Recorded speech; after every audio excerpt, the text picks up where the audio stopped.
Your Royal Highness, the Chief of Magoye, honorables present here today, Ms. Beenzu Nicholas Malawo, aspiring candidates in your region, the community, ladies and gentlemen. It is my pleasure to speak with you at this platform. Your Royal Highness, Chief Hanjalika, Chief Mwanachingwala, special guests present here today, Ms. Beenzu Malawo Nicholas, ladies and gentlemen, and the community at large, well-esteemed community. My name is Dr. John Lukomona, who is President and Chancellor of Lukomona John University, and also the Westminster Open College. You can see Westminster Open College on my right and Lukomona John University on my left. And I'm also director and founder of Amakaya Wingi Business Network right behind me in the middle. All these institutions in the United Kingdom. May I say thank you very much for according me this opportunity to address the community. First and foremost, may I say that Amakaya Wing, which is right behind me, is formed on 4 pillars. If you can see them, one of them is promotion, and the other one is education, the other one is linking, and the 4th one is innovation. These pillars are so well chosen together because they are intrinsic to our human business development, for which I stand for. Promotion. We seek to promote every business, every individual that is standing for good causes. Our good causes is propagating our communities into a positive direction, in particular for them to become innovative, which is the 4th pillar. Innovative in the way they do their things, innovative in the way they think, innovative in the way they solve economic problems within their locality. When all these things are happening, we bring in the dimension of education, where we train people informally on our platform on how to understand business progressiveness, some of which you will see in my later presentation. On this formal education, we now export people to the Westminster Open College or the Lukomona University. For those who come to the Westminster Open College, there is a special program called Entrepreneurship. This grounds people into the fundamentals of business development and entrepreneurial skills so that they become sustainable within their communities. They begin to add value to their services and products. For those who aspire to go for higher education, such as degrees, masters, and PhDs, they go to the Lukomona John University, which is on my left-hand side. We have a mantra in the Westminster Open College, which we say, run into success. And also in the Lukomona John University, we say, where you earn as you learn. Our philosophy is, do you want money in your pocket or a certificate on the wall? You can make your choice. For we've seen many people with PhDs, degrees, even postdoc or other qualifications, they do not know how to make money. We say that education is half-baked. There's nothing wrong in half-baked. The only thing we have to find out is the other half, which we bring in as an institution or as a partnership. The other half-baked is how to make money. That comes through entrepreneurial skills, which we teach. And me standing today and speaking to you here in Magoye is a testament and a testimony of what we have achieved. Those of us that have lived abroad, we never forgot home. The candidate who has invited me here, Ms. Beenzu Nicholas, the candidate who has brought me to this table through a good link is Ms. Beenzu, Princess Beenzu Nicholas Malawo. Lived in the United Kingdom for over 20 years and successfully when she came and studied with us at the then CPA College, which is still our business platform, which became converted into our opening college. She is a testimony that people in the diaspora never forget home, at least some never. And I've never forgotten home, which is why I'm speaking to you. It's a great joy. In fact, you are helping me and my team to fulfill our ambition and desire to support our countries where we come from. And I want to challenge all of you, Your Royal Highness, Royal Highnesses, ladies and gentlemen, and all special guests present here today, that never believe, not even 1 second in your mind, that you are poor. The word poor in our context, in particular Africa, must never be entertained. Here's a little tester. If we were that poor, how can the rich come to do business with us? Unless there's something they are looking for, they have identified our richness, which we ourselves are not seeing. Therefore, I refuse to accept that Africa is poor. I also do refuse to accept that Magoye is poor. No. The measurements of poverty or exposure is relative. That which you have on the ground there, people come to look for it because it's valuable. Our role is to bring awareness, educational awareness, entrepreneurial awareness, so that you may value that which you have, that which people come to look for when they travel from abroad. We see multinationals entering many parts of Africa, making it big within your villages, within your towns. What is it that you do not see? This is what we bring to our table. Your own people, born and bred in the nations of Zambia, having been sent abroad to be exposed, we bring back that which we have learned, so that together we can grow into proper economic sustainability, which begins home. You've got land, you've got arable land, you've got skills in animal husbandry, naturally born and bred with it. You've got good culture, moral grounding, and many of you are God-fearing. But what is missing? Knowledge. I'm a Christian. I like to quote a scripture in the book of Colossians, that you may know the mystery of God, which is Christ. In him are hidden the treasures of wisdom and knowledge.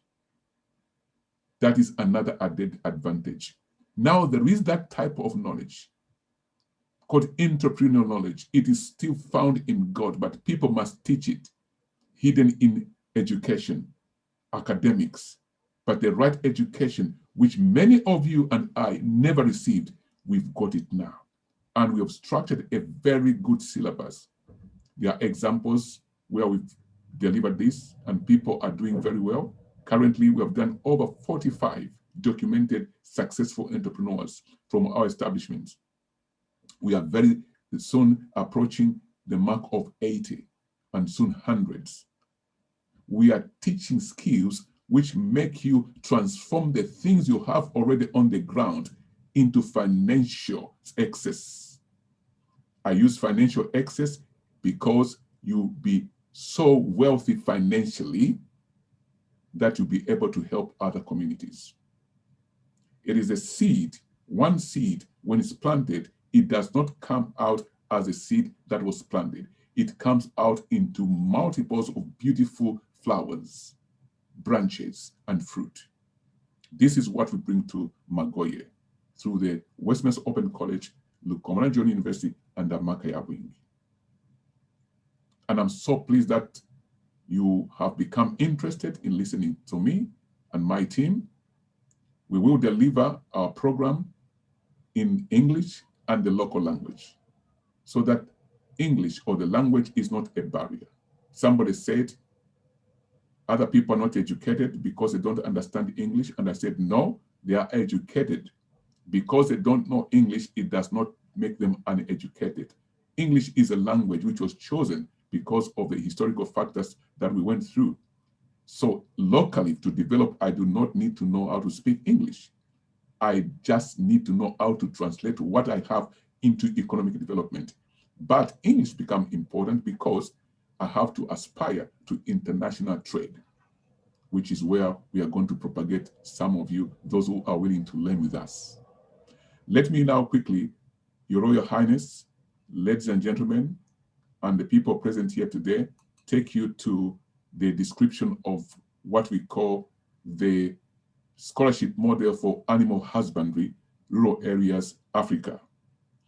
We have put a scholarship value per candidate of £1,260 equivalent. This is the school fee that a person has to pay to enter our school to study entrepreneurship with a view to study animal husbandry or any other area of their business interest. The idea for this is to cover all live tuition, fees, and online materials and access to the e-learning account 24/7. That is the money you pay, £1,260. The examination fee is £160. That's what the student is responsible to pay. If a candidate comes and has no scholarship at all, they pay that total amount, £1,260, in which £160, the exam fee, is included. Now, what is the student criteria? The candidate must be already interested in business or have a business running or have an idea of a business, in this case, animal husbandry. Why? Because I believe there is potential in Magoye. So the reason for this model is that on the course, as in paragraph 1, which I'm reading here, the business idea to be used is the actual business in hand, meaning if I come on the course to do entrepreneurship, I've got an idea in animal husbandry, that will be the case study. So that by the time you complete your course, your business is up and running or your business begins to grow. That's the idea. If I may take the liberty of sharing some of these things with you, let me just share the screen a little bit so that you can follow my thinking clearly, should you be able to see this. I beg your pardon. Indeed. So now the candidate should be able to write in English or local language in that country. And I'm sure the language you speak in there, we are able to speak. I may speak to you or greet to you, Kawamba, Kawotu. Thank you so much. The candidate should be willing to learn an international business language, preferably English, to enable future international trade and also regional and national trade. We want to upskill, then we can compete at par with others. But let me tell you, in making money, you don't really need to speak that language. All you need to know is produce a very good product, which people are looking for. Now, where is the responsibility? The candidate is responsible for the examinations and coursework fees, which cover the cost of continuous assessment, the incentive input guarantees the student retention and mitigation from dropping out. We're going to issue a scholarship, which means the 1260, you won't pay it. None of you will pay that one because we're going to back it up with our own scholarship finances. Then the college investment, we have partnered with Amakaya Wing Limited, as you heard in my introduction, where investors from individuals to corporations are attracted to potentially invest in any of the viable businesses. Should you do very well, should that chance arise, should that opportunity arise, we can make sure that people look at your business so they may invest in your business, which is why your idea must be compelling. So we are training and coaching people to become innovative, which is the fourth pillar under Makaya Wing. You cannot sit back and expect somebody to invest and work with you. I'm linking with Miss Beenzu, Malawo, Princess Beenzu Malawo, because she is industrious. She works very hard. She's been well mentored. And I believe that you also make that investment. The college investment, as I've said, is solid and intact, at least for now, by God's grace. Keep praying. We have done this, a showcase. Currently, we have invested in Serenge, Central Province, in animal husbandry, with a very successful candidate who completed entrepreneurship. He is now a local mentor and coach. And I'll be glad to invite him to come and help mentor others in this area because he is good. He is also well-versed and can speak the local language. Now, what is the business idea? The business must be your own or as a group. You must be able to establish the following market, which is the buyers, production, systems, demonstrating continuity. You must be able to establish the market. Very important. If the business has no market, it is a hobby. You will be trained on how to professionally structure your business through the course. And this is done from an organized number of units. Okay, what the candidates will learn in order of priority is as below. Number one, we have business planning, which might take 4 weeks, hopefully. Cost benefit analysis, another 4 weeks. Then stepping out, cognitive and action, community links, 4 weeks, and diaspora management. This diaspora management is critical because that teaches you how to collaborate with the international community. This is very important. In the time past, many people understood collaborating with the international community of your counterparts who have gone to live abroad is a matter of them sending you some few pennies or money they earn to support you in any other way. But there's much more. In fact, this talking to you is the biggest demonstration of what diaspora communities can do for one another. Miss Beenzu Nicholas Malawi is a great testimony herself. When she came to the Westminster Open College, she acquired the assessor qualification and she came to Zambia to set up a big institution which has covered the whole nation, the Moonlight. So this is a very good thing. And as I continue, let me speak with clarity here. And then the certificate, level 3, level 4, and level 5 are there. So, ladies and gentlemen, Your Royal Highness, I'm so delighted. I'm so delighted. I'm so delighted to having me on your platform, and I'm looking forward. The way we deliver this program, we'll do it in clusters. So instead of individuals, we are going to introduce clusters so that the fees are commensurate. If I can show very clearly in the details, when you come as a group of 30 people, you only pay very little amount of money, and this is going to be discussed when we come to the details. The key point is we have to move forward, and I'm so privileged to be invited to this platform. Thank you very much. Thank you very much.